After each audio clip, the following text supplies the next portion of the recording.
E aí, sabe aquele tipo de problema que, de cara, parece que a gente vai passar o resto da vida contando as possibilidades? Pois é, hoje vamos descobrir o segredo para calcular um monte de possibilidades sem precisar listar cada uma delas. Vamos nessa! Para começar, vamos pensar nesse desafio aqui. A gente tem os dígitos de 1 a 9, ok? Quantos números de 3 algarismos diferentes a gente consegue montar com eles?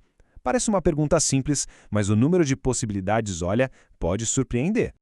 E tá aí a resposta, 729. É um número bem grande, né? Agora, imagina só o trabalho que seria tentar escrever todos eles numa lista, um por um. Pois é, fica bem claro que listar tudo na mão seria uma loucura, um trabalho sem fim. E é exatamente por isso que a gente precisa de um plano melhor, uma estratégia mais inteligente para chegar no total sem todo esse esforço. E essa estratégia nos leva direto para um campo muito legal da matemática. Vamos entender como essa área nos dá as ferramentas certas para resolver problemas como esse de um jeito bem rápido e eficiente. Essa aqui é a nossa ferramenta principal.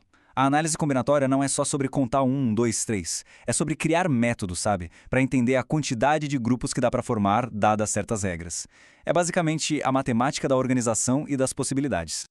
Para dominar a análise combinatória, não tem mágica não. O que a gente precisa é de algumas ferramentas básicas. Vamos conhecer os conceitos que são a base desse nosso superpoder de contagem. E aqui está o ponto de partida de tudo, o princípio fundamental da contagem.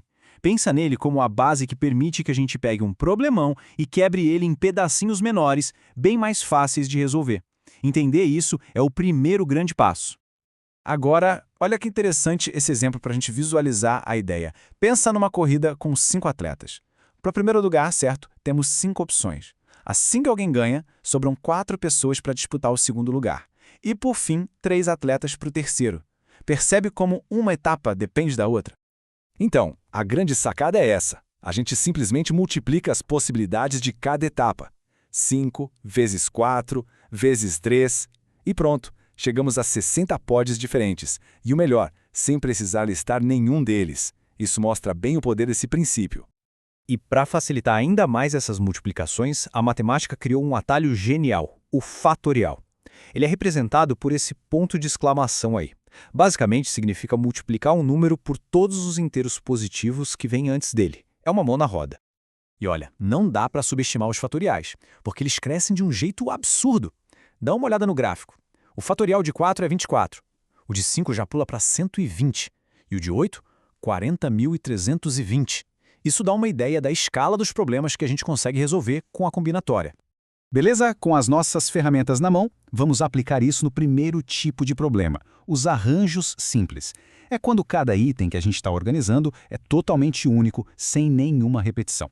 Isso é o que a gente chama de permutação simples. É basicamente qualquer forma de embaralhar um conjunto de itens únicos. E a fórmula não podia ser mais direta. Para n itens, existem n fatorial maneiras de organizar eles. Simples assim. Vamos ver na prática como funciona. Para organizar 5 pessoas numa fila, temos 5 fatorial, ou seja, 120 maneiras. Fácil. E para a palavra ISO, que tem 3 letras diferentes, 3 fatorial. Isso dá 6 anagramas. É direto, rápido e muito poderoso. Tudo bem, isso é quando tudo é único. Mas e quando os itens começam a se repetir? Aí o jogo muda um pouco. Vamos para o próximo nível e ver como lidar com esses elementos repetidos. Nesse slide aqui deixa o problema bem claro. Na palavra ISO, cada letra é uma letra. Mas em Maria, a gente tem 2 letras A. Se a gente trocar um A de lugar com o outro, a palavra continua sendo Maria. Essas repetições criam cópias, duplicatas, que a gente precisa tirar da nossa conta. A lógica aqui é o mais importante. Como a permutação simples parte do princípio de que tudo é diferente, ela acaba contando coisas a mais. Para corrigir isso, a gente precisa descontar, ou melhor, dividir, por essas organizações que na verdade são a mesma coisa. E aqui está a nossa fórmula ajustada.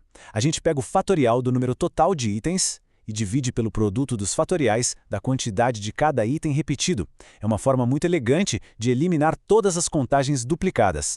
Vamos aplicar isso na palavra Maria. São 5 letras no total, então a gente começa com 5 fatorial. A letra A se repete 2 vezes, então dividimos por 2 fatorial. Fazendo a conta, 120 dividido por 2, que dá 60 anagramas únicos. É metade do que seria se as letras fossem todas diferentes. Ok, agora que a gente já pegou o jeito, vamos para um desafio maior. A palavra matemática. Tem bastante letra e várias repetições. Esse aqui é o teste final para ver se a gente entendeu mesmo o conceito. O primeiro passo é sempre se organizar. A palavra tem 10 letras no total. Aí, a gente vai caçando as repetições. Tem 3 As, 2 Ms e 2 Ts. Fazer essa análise direitinho é a parte mais importante para montar a fórmula sem errar. Com a análise feita, montar a expressão fica fácil. É o fatorial do total de letras, que é 10, dividido pelo fatorial de cada contagem de repetição. 3 fatorial por causa dos As, 2 fatorial para os Ms e mais 2 fatorial para os Ts. E o resultado?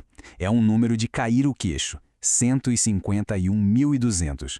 Um cálculo que seria, assim, impossível de fazer na mão, listando tudo, mas que a gente resolveu em poucos passos com as ferramentas certas.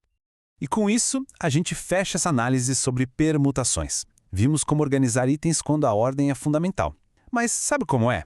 Isso já abre uma nova porta, uma nova pergunta. E se o objetivo fosse só formar grupos, onde a ordem dos elementos não fizesse a menor diferença? Bom, aí a gente já entra em outro universo. Mas essa já é uma história para outra conversa.